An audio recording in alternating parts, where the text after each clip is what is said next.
बिहार में इन दिनों मतदाता सूची पुनरीक्षण को लेकर के सत्ता पक्ष और विपक्ष आमने सामने है। लगातार दोनों तरफ से आरोप प्रत्यारोप जारी है। जहां इस मामले को लेकर के एक तरफ तेजस्वी यादव काफी मुखर होकर सत्ता पक्ष पर निशाना साध रहे हैं, तो वहीं विपक्ष भी पीछे नहीं है। इस बार जेडीयू नेता नीरज कुमार ने तेजस्वी यादव पर निशाना साधते हुए कहा कि माननीय सर्वोच्च न्यायालय में विशेष मतदाता घन पुनरीक्षण प्रक्रिया विचाराधीन है। तेजस्वी यादव न 3 में है और न 13 में। जो इसके याचिकाकर्ता हैं, उन्होंने सुप्रीम कोर्ट में यह तक नहीं कहा है कि इस प्रक्रिया पर रोक लगाई जाए, लेकिन बाहर आकर वो ऐसे बयान दे रहे हैं मानो अदालत में उन्होंने कोई बड़ा कदम उठाया हो। माननीय सर्वोच्च न्यायालय में विशेष मतदाता घन पुनरीक्षण विचाराधीन है, उस पर विचारण हो रहा है। तेजस्वी यादव न 3 में है न 13 में है।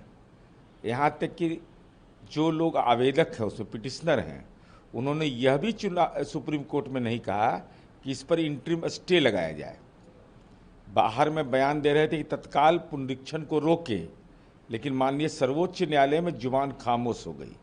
अब माननीय सर्वोच्च न्यायालय में जब विचार चल रहा है कि विशेष मतदाता घन पुनरीक्षण में जो दस्तावेज मांगे जा रहे हैं उसकी वैलिडिटी पर सवाल हो रहा है।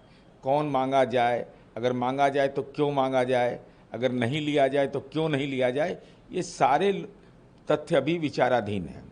तो ऐसी स्थिति में माननीय तेजस्वी यादव जी सूत्रों के हवाले से मीडिया को खबर चलाने का अधिकार है और उस पर राजनीतिक प्रतिक्रिया देने में भाषाई लंपटीकरण नहीं होना चाहिए। अरे भैया, आप विपक्ष के नेता हैं, आपको इस बात का एहसास नहीं है किस शब्द का आप इस्तेमाल कर रहे हैं। सूत्र के हवाले से बहुत सारी खबरें चलती है, आप तर्क के साथ उसको काटिए। और अगल बगल आपके पार्टी के सम्मानित नेता रहते हैं, लेकिन आप गलती से उनको बोलने का मौका नहीं दीजिएगा। तो हम तो सीधे तौर पर कहेंगे कि लगता है कि अपने घर में भी ऐसे ही भाषा का इस्तेमाल करते हैं कि चुनाव आयोग मुर्दाबाद का भी नारा लगता है। जिस दिन बिहार का चक्का जाम था, आपका चक्का चल रहा था और स्थिति ये हो गई कि अब चुनाव आयोग जैसी संवैधानिक संस्था पर कोई टिप्पणी करने में से पहले 100 बार सोचना चाहिए। साथ ही साथ इस ढंग की भाषा मत करिए इस्तेमाल। ये ज्ञान की धरती है, आपका ज्ञान कल कलंकित हुआ है। आपको बता दें कि 24 जून को चुनाव आयोग का यह निर्देश आया था कि बिहार में वोटर लिस्ट का वेरिफिकेशन या रिवीजन होगा।